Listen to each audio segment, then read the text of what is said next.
గురించి మనం మాట్లాడుకోవడానికి ఒక మీటింగ్ పెట్టుకోవడమే ఒక పెద్ద దురదృష్టకరమైనటువంటి సంఘటన. అసలు మొట్టమొదటిది ఆ అవసరం రావడం. సంక్షిప్తంగా చెప్పడానికి 2-3 పాయింట్లే. మన సంస్కృతి కేంద్రాలుగా వేలాది సంవత్సరాల నుంచి ఈ దేశాన్ని రక్షిస్తూ వచ్చినటువంటివి మన దేవాలయాలు. వ్యక్తిగా చాలా సంస్కరించడానికి కావాల్సినటువంటి అనేక అంశాలను మనకి సాహిత్య రూపంలో ఇచ్చారు. సమాజంలో దేవాలయాలు మహర్షులు పూర్వులు అందరూ కూడా చివరికి ఎంతవరకు వెళ్ళారంటే, అరే నీ దేహమే ఓ దేవాలయం రా, దేహో దేవాలయ ప్రవక్త జీవో దేవ సనాతన. నీ లోపల ఉన్నటువంటి వాడు సాక్షాత్తు పరమేశ్వరుడే. ఎవరి కోసం ఎత్తుకుంటూ ఉంటావు. అలా వ్యక్తిని దేవుడి దాకా తీసుకెళ్ళినటువంటి ఒక సంస్థది, ఒక వ్యవస్థ మంది. అటువంటిది ఈవేళ ఆ దేవుడికి ఏమవుతున్నా మనం పట్టించుకొని దౌర్భాగ్య స్థితి కూడా జారిపోయాం. అది ఒకటి. అయితే మనం అందరం ఒకేసారి దేవుడు అవ్వలేము. దానికి ఏం చేసుకోవాలి అది కూడా మనం మార్గం చెప్పేది. సింపుల్. మన భగవద్గీతలో మొత్తం 700 శ్లోకాలు కంఠస్థం చేయలేమండి. గంగాధర్ గారు చేస్తుంటుంది, దాని తాత్పర్యాలు కూడా చెప్పచ్చు. ఆయన కనీసం ఏదో 2-3 మాటలు చెప్పండి. యజ్ఞ దాన తపఃకర్మ పావనాని మనీషిణం. అంతేనండి.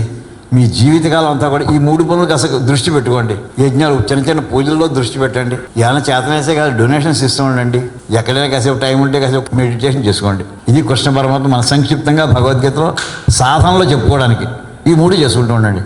ఎక్కడ చేసుకోవాలి అని ప్రశ్న ఆయన సమాధానం చెప్పలేదండి. దేవాలయాల్లో చేసుకోండి. ఆయన చెప్పిన 3 చేసుకోండి. ఎక్కడ చేసుకోవాలి? ఇంట్లో అన్నీ కుదరకపోవచ్చు. మనకు ఉన్నటువంటి మామూలుగా ఫైనాన్షియల్ ప్రాబ్లమ్స్, పెద్ద పెద్ద పెలాషియల్ హౌసెస్ ఉండకపోవచ్చు. ఎక్కడ చేసుకోవాలి? ఒక కామన్ ప్లేస్, అది దేవాలయం. ఎంత పవిత్రమైనటువంటిదో, ఎన్ని వేల సంవత్సరాల నుంచి ఉండేవో ఇటువంటి వ్యవస్థలో దీని మీద అండి జరిగినటువంటి చాలా సంక్షిప్తంగా ఒక్క మనిషిని జ్ఞాపకం చేసుకోవాలండి.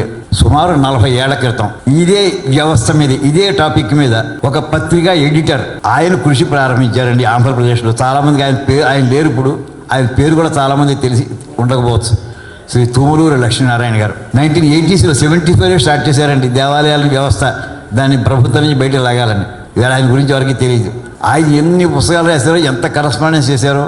ఆంధ్రప్రదేశ్లో స్టార్ట్ చేసిన ఆయన్ని ఇది ఒక రాష్ట్రానికే కాదు, మొత్తం దేశానికి కూడా సమస్య ఉంది. ఆయన ఢిల్లీకి తీసుకెళ్లారు. ఆయన ఢిల్లీ నుంచి మొత్తం దేశం అంతా కూడా దేవాలయాల వ్యవస్థ మీద ఎన్ని పుస్తకాలు రాశారు ఆయన, శ్రీ తుమ్మలూరు లక్ష్మీనారాయణ గారు. ఆయనతో పాటు ఇంకొక మహానుభావుడు ఉండేవారు, కేబీ స్వామి గారు. అంటే చరిత్ర ఎందుకు చెప్పాడంటే ఎవరికి తెలియదు సార్. ఈవేళ మనం ఏ టాపిక్ మాట్లాడుతున్నాం దానికి ఆరిజిన్ ఎవరు అసలు?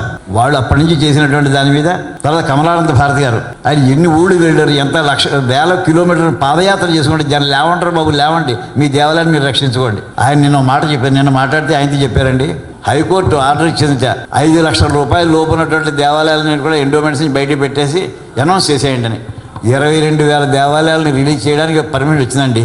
ఎవరైనా వ్యక్తిగతంగా ఎవరి సంస్థ మేము నడిపిస్తాం ఒక్కళ్ళు ముందర అప్లికేషన్ పెట్టలేదండి. అది ఎండోమెంట్ కూడా మన లోకు కట్టారు. ఏమయ్యా మీకు అవకాశం ఇస్తే 22,000 దేవాలయాలు మీరు తీసుకోవట్లేదు, మీరు అంటే మీకు చేతగాలి కూడా మీకు ఎందుకు ఇంకా అని వాళ్ళు మొత్తం అన్ని కూడా మేము ఉంచుకుంటామని వాళ్ళు అంటున్నారు. ఎలా వెళ్ళిందో చూడండి. అయితే ఉన్న దేవాలయాల్లో ఎలా నడిపించుకోవాలి, ఉన్న వ్యవస్థలే ఒకేసారి మనం మార్చలేమనుకోండి, టైం ఫ్రేమ్లో చేసుకోవచ్చు. దీని మీద ఉన్న పరిస్థితుల్లో ఎలా బాగు చేసుకోవాలి, తర్వాత ఎక్కడికి తీసుకెళ్ళి దీనికి పరిష్కారం ఒక పటిష్టమైనటువంటి ఒక ఆల్టర్నేటివ్ ఏమిటి, ఒక ప్రత్యామ్నాయం ఏమిటి. ఈవేళ ప్రభుత్వంలో జరుగుతున్నటువంటి అనేక దోషాలు మనకు తెలుసును. అలా సంపూర్ణంగా వ్యక్తిగతమైనటువంటి దేవాలయాల్లో కూడా మన ప్రాబ్లమ్స్ చూస్తున్నామండి. 15 ఏళ్ల క్రితం నుంచి దీని మీద పుస్తకాలు రాయడం ప్రారంభించింది.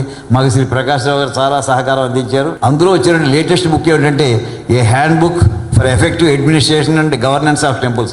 ఎలా నడిపించుకోవాలి, దేవాలయాల గురించి ఏమీ తెలియనటువంటి వాళ్ళు ఇవాళ దేవాలయాల అధికారులు అండి. ఇటువంటి వ్యవస్థ ముందర దేవాలయాలను అడిగట్టాలంటే నీకు కొంత ట్రైనింగ్ అవ్వాలి. ముందర అసలు 15 రోజులు ఎంతో అవ్వకుండా గుళ్ళకి ఎలా పెడతావు అసలు, అధికారికి ఎలా ఉంటావు అని ఆ స్థాయి నుంచి ప్రారంభించి అమ్మవారి కిరీటం ఎత్తుకుపోయారు, డూప్లికేట్ పట్టుకొచ్చి పెట్టారు. అది డూప్లికేట్ ఒరిజినల్ తెలియదు. దాని టెక్నాలజీని వాడుకోవచ్చు కదా.